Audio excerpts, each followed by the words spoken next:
Halo semuanya. Ya, ini ketemu lagi di episode kali ini ya. Ini saya mau sedikit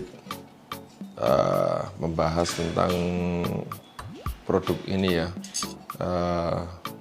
Apa sih bedanya round ring dibanding Q-ring?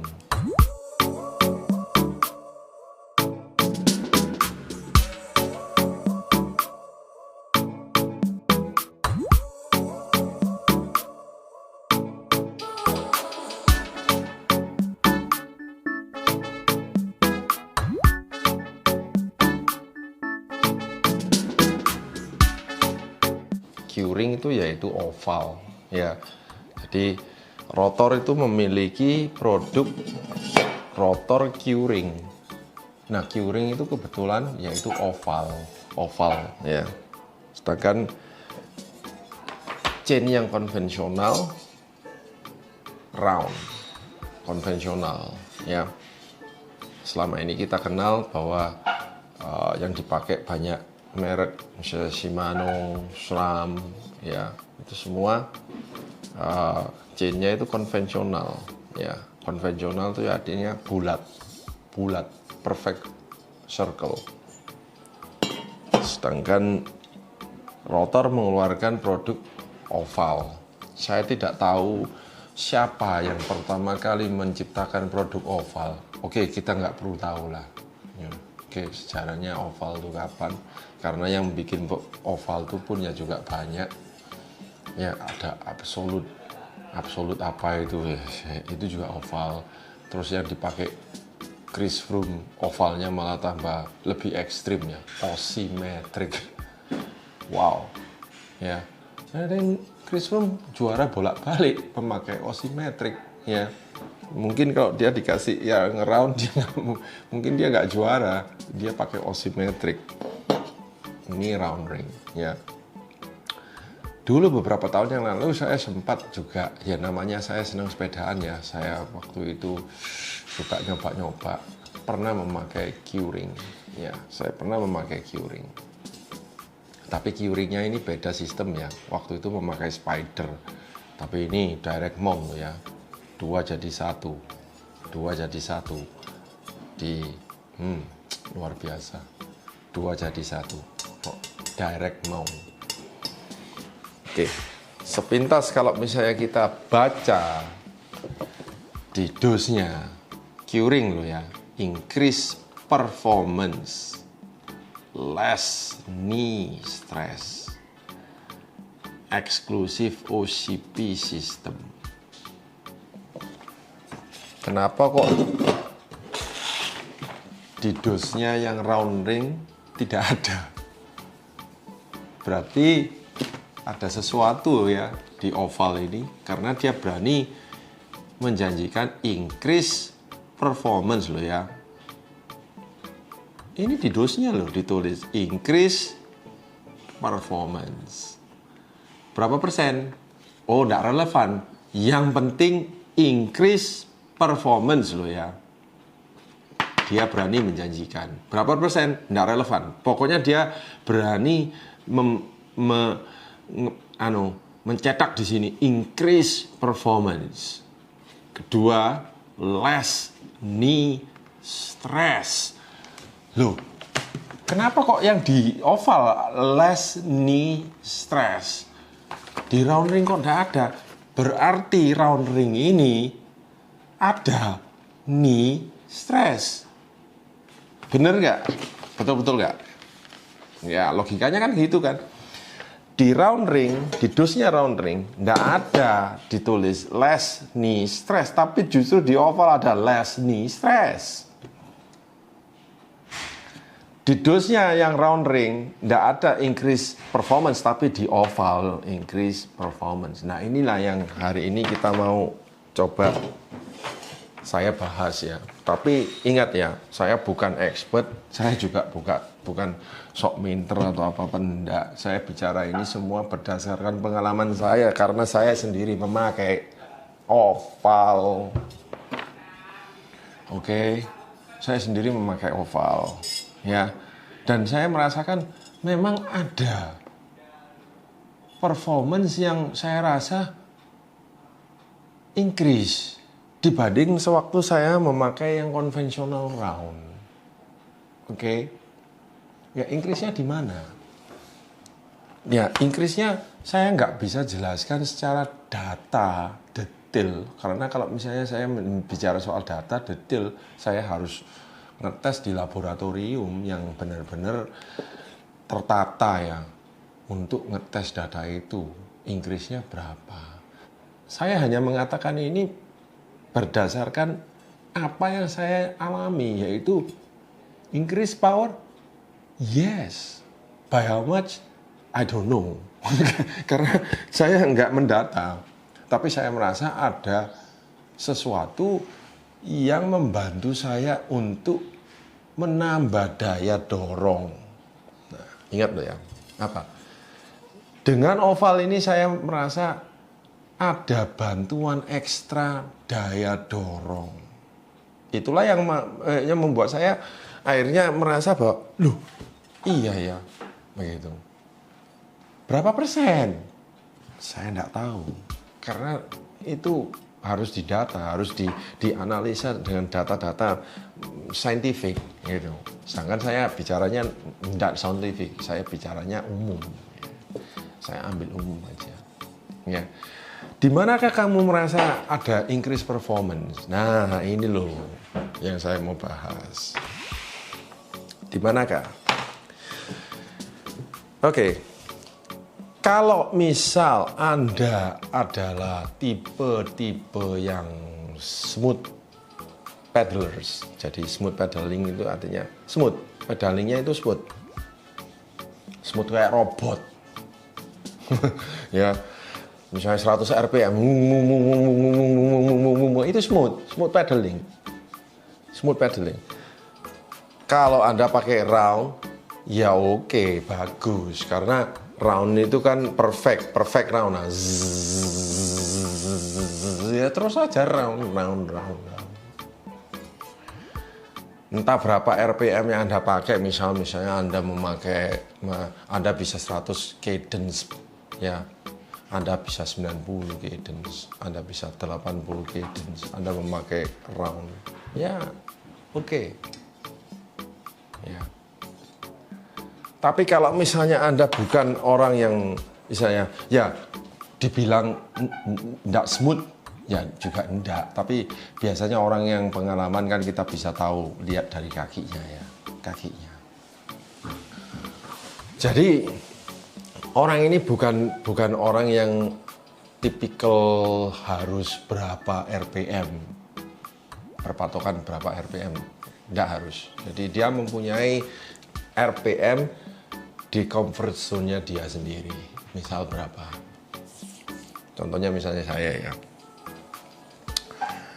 Terakhir ini ya, sebetulnya bukan terakhir. Jadi sudah lebih dari 2 tahun terakhir ini saya masuk ke dalam pedaling style yang istilahnya tidak perlu smooth robotik, metronomik ya. Ya metronomik sih ya, tak. Nah ini tak. Ya itu metronomik artinya. Ya, itu. Ya, metronomik. Tapi yang saya mau jelaskan di sini tuh yaitu berapa RPM. Ya. Berapa RPM? Kalau misalnya secara umum banyak orang yang misalnya beranggapan bahwa harus sekian RPM, sekian RPM, sekian. Silakan, mereka semua benar, tidak ada yang salah, benar. Oke, tapi di sini saya menggunakan RPM yang rendah. Rendah itu berapa? Rendah itu di bawah 80 RPM. Loh, dulu waktu itu saya kan pernah membuat video yang pertama kali itu mengenai basic pedaling itu ya. Tapi ingat, itu latihan di indoor. Itu alatnya di indoor wajib Anda harus bisa minimum 80 rpm. 100 rpm itu sudah sesuatu yang nggak perlu di pasti bisa Anda karena itu indoor. Tapi kalau di luar itu lain cerita, ya. Oke. Terakhir ya 2 tahun terakhir ini comfort zone saya di pedaling RPM-nya itu cenderung lebih rendah daripada teman-teman yang lain. Kalau teman-teman lain misalnya di jalan tuh bisa 90, 95 RPM, 100. Ada yang gaya-gayaan 110. Mereka semua benar, nggak masalah. Tapi RPM saya itu kira-kira cuma 70 sampai 75 RPM loh. Wow, yaitu saya menggunakan gear yang lebih bawah, yaitu lebih berat, ya, lebih berat. Sehingga saya, RPM saya itu begini. Speed boleh sama karena dia memakai 100 RPM di gear sekian, tapi saya memakai misalnya 75 RPM dengan gear sekian. Nah, tipe-tipenya seperti itu. Saya merasa saya banyak dibantu oleh Q-Ring. Ya. Dengan RPM segitu dan gear sekian, ya. Saya merasa banyak dibantu dengan Q-Ring ini. Jadi Q-Ring saya ini menambah power. Ya, saya menemukan ada kayak sweet spot antara RPM yang saya pakai dengan Q-Ring. Loh, kenapa dengan dulu? Dulu sewaktu saya memakai round ring, saya harus istilahnya bekerja lebih ekstra RPM ya, 80, 90, 95, bahkan 100 untuk mencapai sweet spot. Ya. Tapi dengan Q-Ring saya tidak perlu setinggi itu. Ya. Saya tidak perlu setinggi itu. Saya tinggal cari gear yang tepat dengan RPM sekian. Q-Ring ini akan membantu saya untuk memberi ekstra daya dorong. Ya. Nah, daya dorongnya itu dari mana? Coba Anda lihat. Coba Anda lihat. Ya. Saya taruh ini ya misalnya. Look. Ini ya. Ya, lihat. Ketika saya lihat, misalnya saya tunjukkan ke Anda, lihat, Q-Ring lebih besar. Dari sisi-sisi ini Q-Ring lebih besar. Ya otomatis dari sisi sini Q-Ring lebih kecil, ya kan? Tapi dari sini dia lebih besar. Artinya begini, bahwa Q-Ring ini bisa walaupun sama-sama 53/4-nya, ternyata di sisi kiri dan kanan memberikan 52. Serasa kayak 52. Sedangkan di sini bukan 34 lagi, tapi di sini ini kemungkinan bukan 50 tapi kemungkinan 48. Jadi 4852. Tinggal saya pakai di derajat berapa yang saya mau nyerang. Saya mau nyerang di atas ketika kaki saya di atas, atau saya menyerang di bawah ketika kaki saya di posisinya di OCP, di posisi mana. Di sini ada 3 spot yang Anda bisa adjust sendiri ya, di posisi 0,25, 0,5 atau 0,75. Hebat ya berarti.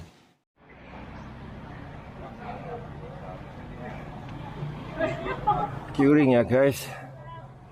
Ini hari ini saya memakai Q-Ring ya. Memang saya pasang Q-Ring. Saya merasa sangat cocok ya dengan Q-Ring ini. Memberikan saya daya dorong lebih. Lihat ya, ovalnya di sini ketika kaki saya, bayangkan ya, isi ini yang saya maksud, daya dorong lebih. ya. Ini boleh 48 karena ini nggak ada gunanya. Tapi yang di sini menjadi 53. Saya kan pakai 5236 ya. Nah, dengan doyong lebih di sini itu seolah-olah saya mendapatkan 54 ya. Misal tak ya, misalnya tak. Nah, ini nggak bisa saya putar. Tapi Anda tahu sendiri ya, ketika ini sampai di sini kan ada ekstra dorong ya. Kalau saya memakai round biasa, jadi kalau round biasa, tapi kalau dengan oval saya mendapatkan lebih. Ya, itu saja yang bisa saya jelaskan. Oke. Ya, jadi alat ini bisa membantu Anda untuk menyerang. Karena dia bisa memberi angle-angle itu. Lain dengan ini biasa. Ini round biasa. Sedangkan ini Anda bisa mengatur untuk menyerang. Nah, akhirnya saya tahu kenapa kok dia berani increase performance, karena memang benar kalau misalnya Anda memposisikan di angle yang tepat, ya di derajat yang tepat, entah itu ini, entah itu yang ini, entah itu yang ini, jadi entah itu yang 0,5, entah itu yang 0,25 atau 0,75, Anda bisa mendapat daya dorong ekstra. Karena yang tadinya 50 menjadi 52. Salah ini. Ini akan terus 50 terus. Nah, terus bagaimana dengan ininya? Ini sudah nggak relevan. Nggak relevan kenapa? Karena kaki Anda pada posisi rest, ya kan?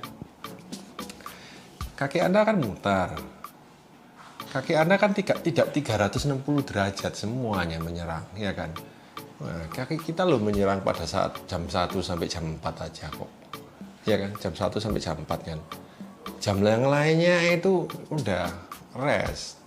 Giliran kaki yang sebelah yang membantu. Bener?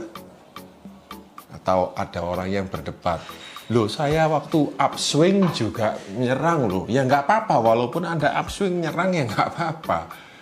Ada orang yang upswing juga ditambahi powernya ketika, jadi bukan hanya deng, tapi ininya juga ditambah. Ya nggak apa-apa, ya nggak apa-apa, ya it's okay.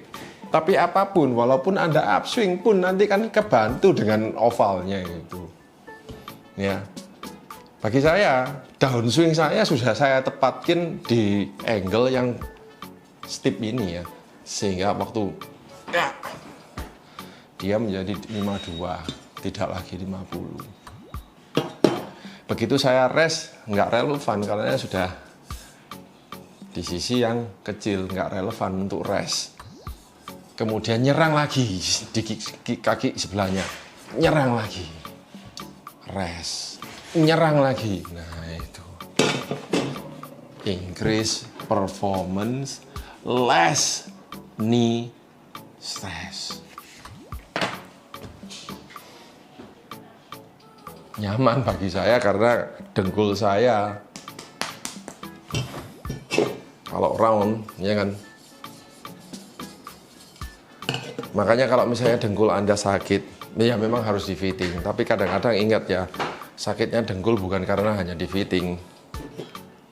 Cara Anda nyerangnya itu, ya, cara Anda nyerangnya itu, yaitu cara Anda gaya pedalingnya Anda ini juga harus Anda perhatikan. Bukan melulu bike fitting, pedaling style itu, ya. Jadi kalau misalnya bagi Anda yang merasa, waduh kalau yang round ini memberi saya knee pain, bisa dicoba yang oval. Siapa tahu di angle tertentu knee pain Anda bisa hilang, tersembuhkan. Ya, solusinya. Itu dia. Jadi, nah kok bisa saya bilang begitu? Karena saya compare dengan teman saya ini. Ya, teman saya ini smooth pedaling ya. Sangat smooth pedaling. Dia RPM-nya tinggi sekali. Hebat, luar biasa. Ya, dia menggunakan round. Saya perhatikan, memang saya boleh ketinggalan sama dia. Tapi saya dengan menggunakan oval ini, seolah-olah saya itu bisa mengejar ketinggalan itu hanya dengan sekali, dua kali, udah. Saya juga kaget. Oh, luar biasa ya ini ya. Saya selalu lihat di sebelahnya dia, RPM-nya berapa. Dan saya lihat dia RPM-nya 100, 105. Saya loh cuman pakai 75, 80 RPM. Saya mempunyai, ya memang gear saya lebih berat. Tapi saya tidak merasa bahwa itu membuat saya lebih capek. Increase performance, less knee pain, less knee stress. Saya tadi kan saya bilang, saya tidak merasa lebih capek. Dah, itu aja. Luar biasa kan? Apakah produk ini untuk oval ini untuk semua orang? Ya, saya nggak tahu. Kalau Anda nggak nyoba, ya kan? Kalau Anda nggak berani nyoba, ya saya nggak tahu. Gitu. Warning aja bagi Anda yang kalau misalnya smooth pedaling yang wush, dan Anda tidak mau mengambil resiko, tetap aja Anda pakai yang round. Pakai aja yang round. Gitu. Tapi kalau misalnya Anda adalah orang yang misalnya adventurous ya, adventurous itu artinya mempunyai gaya yang variatif dalam pedaling, misalnya Anda mau memperkaya repertoire Anda dalam cycling gitu ya, cycling dynamics ya artinya, pedaling teknik dan macam-macam. Coba aja ini Curing, siapa tahu ini adalah solusi luar biasa. Oke, kayaknya saya sudah berbicara sangat lama. Curing atau oval chainring. Coba. Thank you.